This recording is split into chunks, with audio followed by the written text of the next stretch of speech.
Good morning, this is ABCD News. It is Sunday, December 24, 2023. I am Noor Hadijah Aprilia with this breaking news. The Smelter furnace incident that exploded occurred on Sunday morning, December 24th, 2023 at 5:30 a.m. Central Indonesia time. The work accident occurred at one of the nickel processing factories owned by PT Indonesia Tsingshan Stainless Steel or ITSS. ITSS itself is one of the tenants operating in the Morowali IMIP area, central of Sulawesi. The accident occurred at around 5:30 a.m. local time, and this accident started when several workers were carrying out repairs to the furnace and installing plates on the part of the furnace which was being repaired. The result of the initial investigation into the cause of the explosion was thought to because the bottom of the furnace still contained trigger fluid or liquid that could trigger an explosion while the furnace repair process was in progress.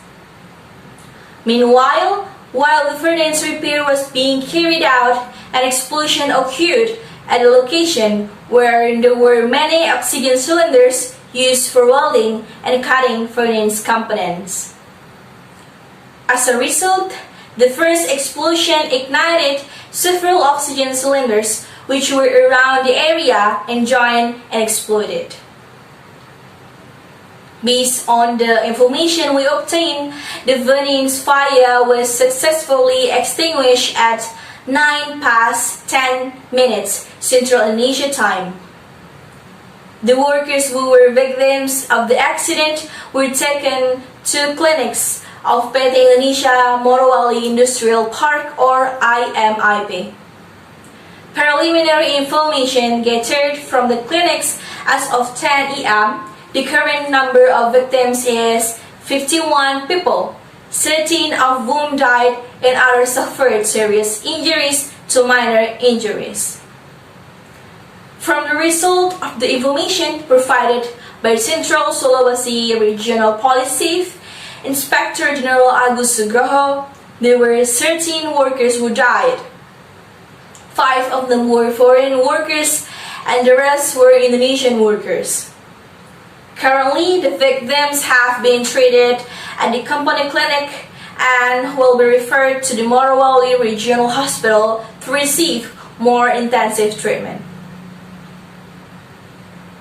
The crime scene investigation was carried out by a joint team consisting of the Morowali Police Central Sulawesi Regional and Baris Krim Polri and Laboratory Forensic, NFS, and medical health from Central Sulawesi Regional Police. The result of investigation will be still analyzed before the conclusion of the cause of the incident is released. The examination of 6 witnesses from PT ITSS have also been questioned and still ongoing. We will keep update on the latest information. Stay tuned to ABCD Breaking News.